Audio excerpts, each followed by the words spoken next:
Hey, dude. How you doing? Doing good. What are we gonna do today? We are going to head to one of my favorite coffee shops in town. It's kind of a place where I like to set up before work and really spend time with the Lord and kind of plan out my day.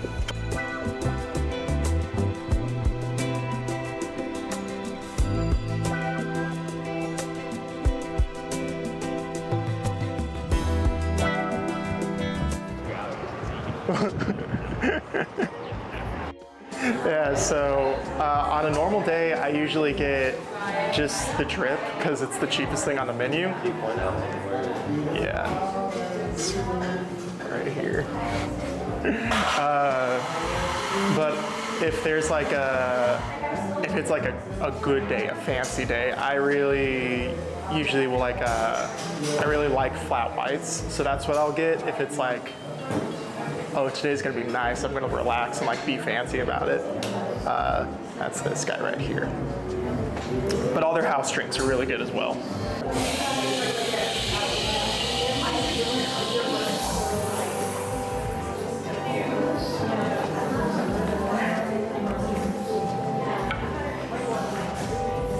Thank you.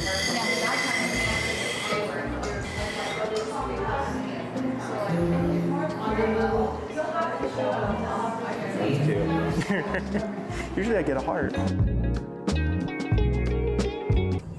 Yeah, and just in my time in the Word, I was reading Isaiah 28, and I've been trying this one thing that Pastor Rollin at Fellowship has been a big proponent of recently, and it's like praying through the scripture.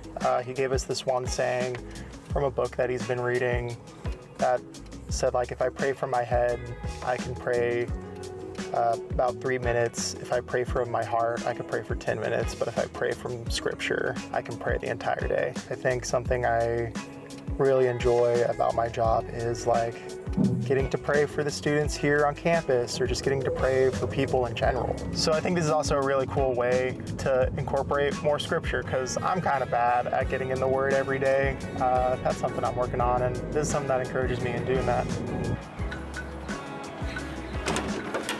Oh yeah, this is Keegan. He's also a staff member here at the church. Hello. Yeah, he's the guy I spend most of my time with whenever we're both in the office. I'm his boss, actually. Yeah. That was Rollin. Yes. He's our pastor. He injects whimsy into every day. He'll like bang tables whenever we're starting meetings, and I think it's a lot of fun. He feels really self-conscious about that. But yeah, welcome to the Choffice. So mostly back here are all offices. We have a little library back here with a bunch of just books. I haven't gone through all of them. This used to be an office. Recently, a student came and played a prank. This used to be one of our former pastor's office before he became a former pastor, so they jokingly call this the Memorial Munich Lounge. He's not dead. He's actually very well and will probably outlive us all. I have no idea who this is supposed to be. But yeah, this is our break room. Not much to say here. And over here we have all of our conference rooms with different classrooms. And we have classrooms A and B. Whenever we have equipping classes, which are Tuesday night classes, our church, a little bit past classroom B, we will find my office. So I share an office with 3 other people. This is my desk. Right here, it's kind of a mess. I never really use it. But I have things kind of nice spread out. Upstairs is where we meet every Sunday. So we used to meet in a school gymnasium of a private school closer up in Bryan. But in the time being, we meet up here in the upper room.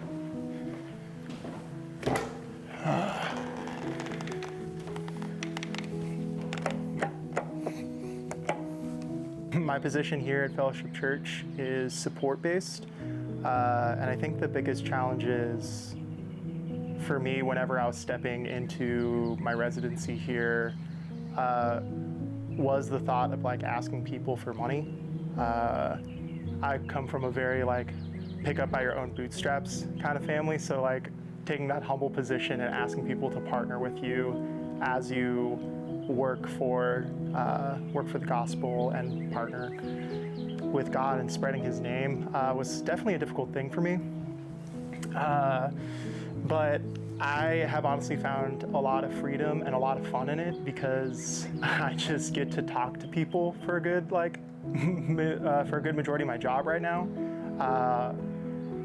Our official term for support raising is MTD, and it is Ministry Team Development, and that's exactly what it is. It's a team of people I partner with so I can do this ministry. And it's definitely hard because it is stressful and it has to do with money, but it is a whole lot of fun of just like getting to reach out to my friends, to new people who will become my friends, who believe in the mission that I'm doing here at Texas A&M, to reach out to the students and to help them really like take up their own in the faith and help walk with them so they become like lifelong followers of Christ.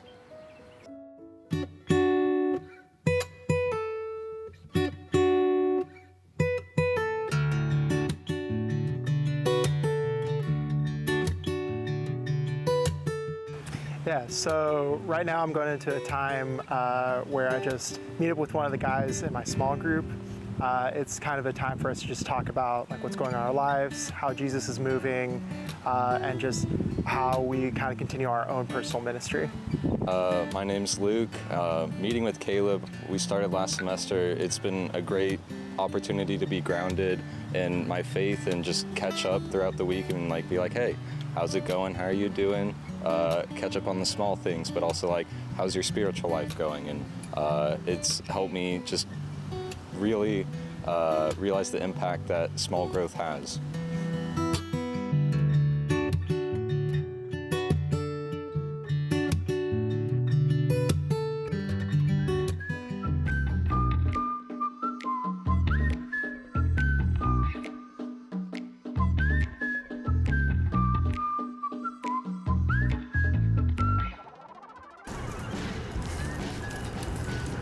Sometimes apparently the taxi driver can drug you and then clean you out or worse.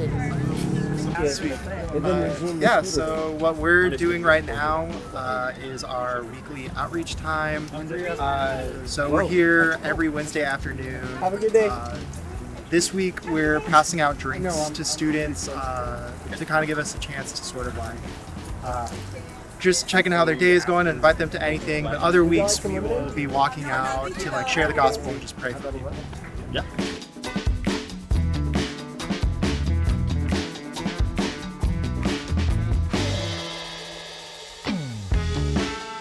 So the mission field at College Station just can kind of seem like a little redundant sometimes because it is a very well Christianified area. You'll find like followers of Christ everywhere. I feel like you can throw a stone anywhere and find a church. But I personally have seen that makes it almost easier to fall through the cracks. That if you don't come in already knowing that you have like a community, or if you already are following Christ, it can feel intimidating. At least that's how it felt for me before I came here.